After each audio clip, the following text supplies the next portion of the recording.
नमो नमः विद्यार्थियों, एक बार फिर से स्वागत है आपका राजस्थान सरकार और वेदांता के CSR इनिशिएटिव ई कक्षा में। मैं हूं किरोड़ी सिंह चौहान और इस कार्यक्रम का टेक्निकल पार्टनर है मिशन ज्ञान। आज की इस कक्षा में हम पढ़ने वाले हैं 10वीं कक्षा की संस्कृत पाठ्य पुस्तक स्पंदना का चतुर्थ पाठ। पाठ का नाम है दृम्भस्व सिंह दंतांस्ते गणयिष्ये। इस पाठ के 5 भाग हैं। पहले हमने 4 भाग पढ़ लिए हैं और चारों ही भागों में हमने पाठ का संपूर्ण अध्ययन कर लिया है। आज हम 5वां भाग पढ़ेंगे और इस भाग में हम पाठ के प्रश्नोत्तरों का अभ्यास करेंगे। तो आइए पाठ के प्रश्नों का समाधान जानते हैं। पहला जो प्रश्न है वो वस्तुनिष्ठ प्रश्न के अंतर्गत है। इस भाग में हम प्रश्नों के 4 विकल्प यहाँ पर प्राप्त करेंगे, जिनमें से एक विकल्प उत्तर के रूप में सही विकल्प है जिसको हमें चुनना है। पहला प्रश्न है, बालकः सिंह शिशोः किम गणयितुम् इच्छति। बालक शेर के बच्चे के क्या गिनना चाहता है। इसमें 4 विकल्प हैं और इन चारों ही विकल्पों में से जो सही विकल्प उत्तर के रूप में है वो है ग, दंतान, दांतों को। दूसरा प्रश्न है, बालकस्य किं नाम आसीत। बालक का क्या नाम था।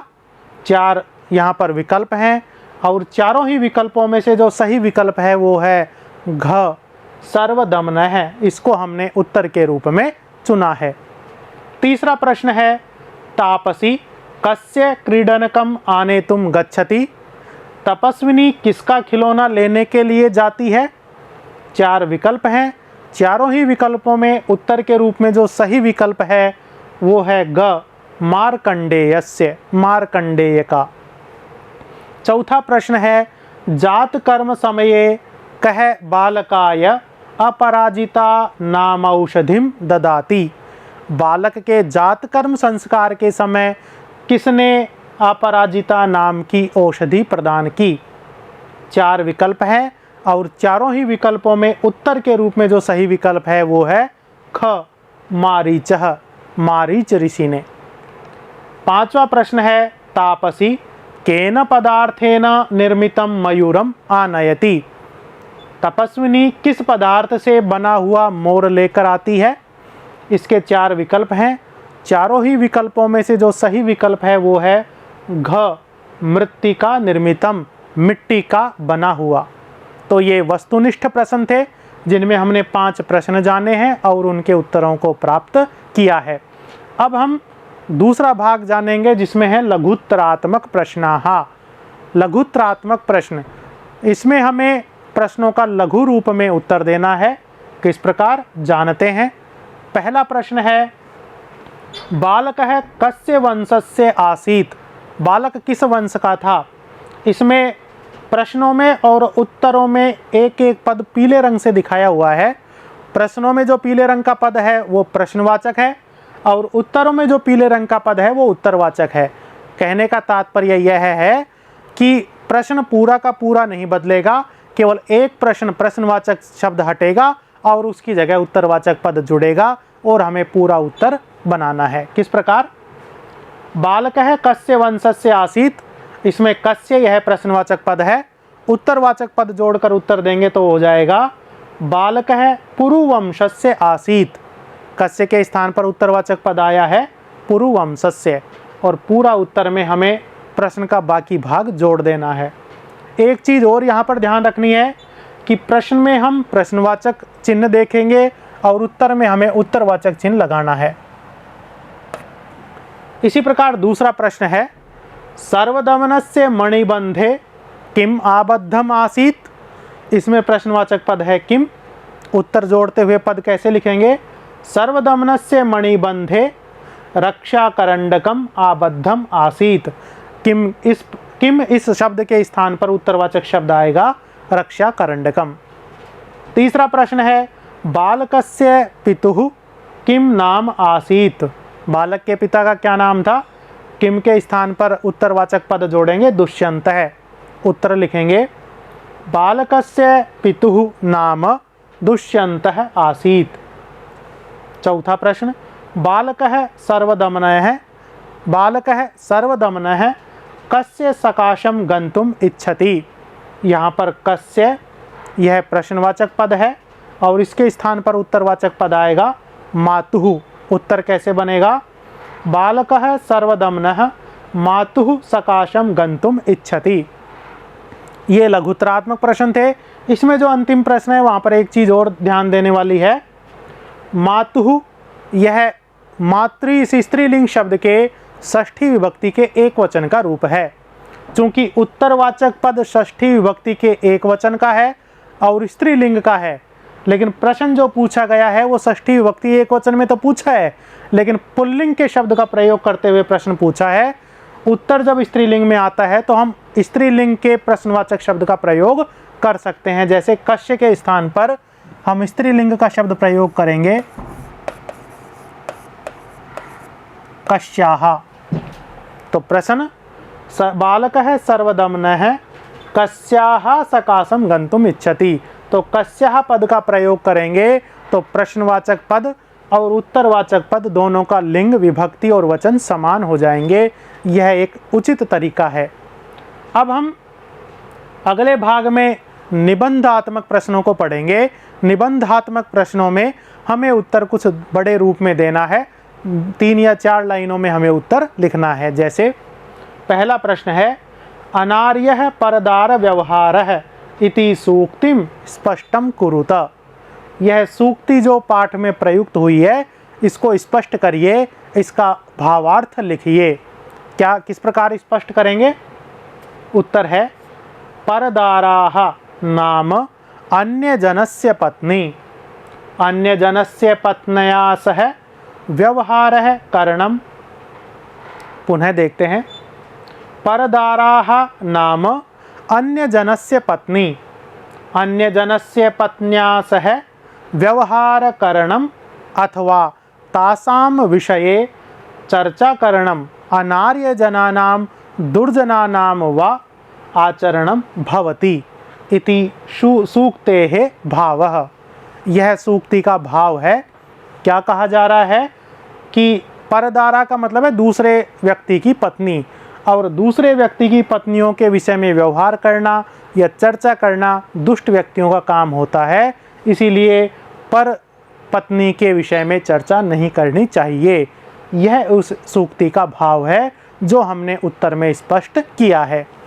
एक और निबंधात्मक प्रश्न है दूसरा। क्या है? बालकस्य सर्वदमनस्य रक्षाकरण्डकस्य कीदृशी विशेषता आसीत्। बालक सर्वदमन के रक्षा सूत्र की क्या विशेषता थी? विशेषता यहाँ पर लिखी हुई है। उत्तर है, बालकस्य सर्वदमनस्य रक्षाकरण्डके अपराजिता नाम औषधि बद्धा आसीत्। ताम औषधिं भूमिपतितां बालकस्य माता पिता तथा च सः स्वयमेव स्पर्शं कर्तुं शक्नोति। यदि अन्यः कोऽपि जनः स्पर्शं करोति तर्हि तत् रक्षाकरण्डकं सर्पं भूत्वा तं दशति। यह इस प्रश्न का उत्तर है। उस सूत्र की विशेषता थी कि उस सूत्र को केवल अगर भूमि पर गिर जाए तो माता पिता और स्वयं बालक ही स्पर्श कर सकता है, अन्य कोई स्पर्श करेगा तो वो उसको सांप बनकर डस लेगा। यह इस रक्षा सूत्र की विशेषता थी जो हमने उत्तर में लिखी है। अब कुछ व्याकरणात्मक प्रश्न भी हैं। व्याकरणात्मक प्रश्नों में हम 4 प्रश्नों को हल करेंगे, जिनमें पहला प्रश्न है, निम्नलिखितानां पदानां संधिं कुरुत। नीचे जो पद लिखे हुए हैं इनमें संधि करनी है। संधि पद हमें लिखना है। पाठ में केवल संधि पद के लिए ही रिक्त स्थान दिए हुए हैं। हमने आपके अर्थबोध और भी आगे हो जाए संधि का नाम भी साथ में दिया है। तो किस प्रकार है? तो देखिए, खलु अयम, यह संधि विच्छेद है। इन दोनों ही पदों में संधि करेंगे तो संधि पद बनेगा खलवयम, और इस पद में यण संधि होगी। संधि पदम, ये एक ही पद है। इसी प्रकार जो दूसरा विच्छेद है वो है कह अस्य। इस विच्छेद में जो संधि पद बनेगा वो होगा कोअस्य। कोअस्य में जो संधि है वो है विसर्ग संधि। तीसरा जो विच्छेद है वो है एक अन्वय है। इस विच्छेद का संधि करेंगे तो संधि पद बनेगा एकान्वय है, और यहाँ पर सवर्ण दीर्घ संधि है। चौथा जो संधि विच्छेद है वो है मृग इंद्र, मृग इंद्रम, और संधि करेंगे तो पद बनेगा मृगेंद्रम, मृगेंद्रम, यहाँ पर गुण संधि है। पांचवा जो विच्छेद है वो है सह एव, संधि पद बनेगा सहैव, और यहाँ पर वृद्धि संधि है। अब हम दूसरा प्रश्न जानते हैं। निम्नलिखितानां पदानां प्रकृति प्रत्ययम निर्दिशत, नीचे लिखे हुए पदों में प्रकृति और प्रत्यय बताइए। प्रकृति का मतलब है मूल धातु या शब्द, और प्रत्यय जो पीछे जुड़कर रूप बनाते हैं वो हमें यहाँ पर बताने हैं। जैसे पद है रम्यत्वम, रम्यत्वम पद में प्रकृति है रम्य और प्रत्यय हुआ है त्व, नपुंसक लिंग में रम्यत्वम यह रूप बना है। केसरिणी, यह इसमें प्रकृति है केसरिन और प्रत्यय है गीप, स्त्रीलिंग में केसरिणी यह रूप बना है। तीसरा पद है जनता, जनता में प्रकृति है जन और प्रत्यय है तल, और स्त्रीलिंग में भाववाच्य संज्ञा से पद बना है जनता। चौथा जो पद है वो है अपराजिता, अपराजिता में प्रकृति है अपराजित यह शब्द है और इसमें प्रत्यय हुआ है टाप, स्त्रीलिंग में अपराजिता यह रूप बना है। तीसरा प्रश्न है निम्नलिखितानां पदानां वाक्य प्रयोगम कुरुत, नीचे लिखे हुए पदों का वाक्यों में प्रयोग करिए। कुरुत यहाँ पर रू छोटा आएगा। पद है बाल है, इस पद का वाक्य में प्रयोग करेंगे तो आदर्श वाक्य के रूप में यहाँ पर वाक्य बनाए हैं।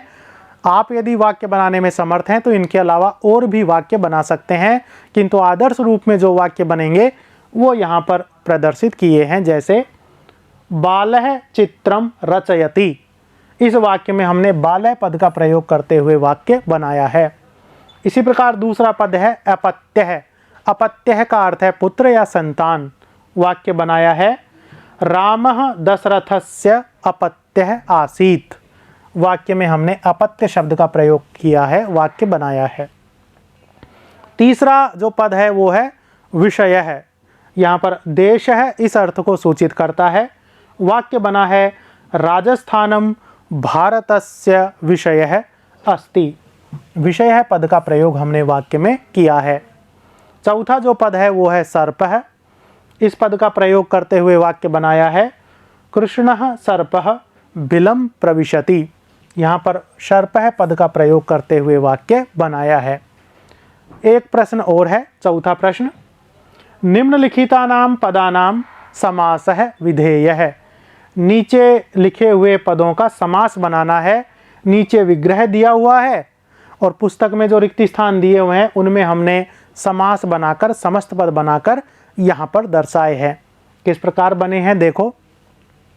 पहला विग्रह है माता च पिता च, इसका जब समस्त पद बनाएंगे तो समस्त पद बनेगा पितरौ अथवा माता पितरौ, ये दोनों ही रूप बन सकते हैं।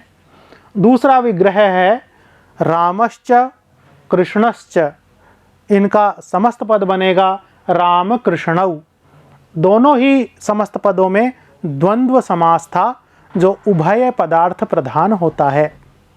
तीसरा विग्रह है राजा च असौ ऋषिः, मिलकर समस्त पद बनेगा राजा ऋषिः, यहाँ पर कर्मधारय समास है। उद्वेगेन सहितम पद बनेगा सोद्वेगम। तो इस प्रकार हमने विग्रहों से समस्त पद बनाने का अभ्यास इस प्रश्न में किया है। तो विद्यार्थियों, इस भाग में हमने पाठ के प्रश्नोत्तरों का अभ्यास कर लिया है और 5वें पाठ का पूर्ण अध्ययन कर लिया है। अगले भाग में हम एक नए पाठ के साथ फिर मिलेंगे। धन्यवाद।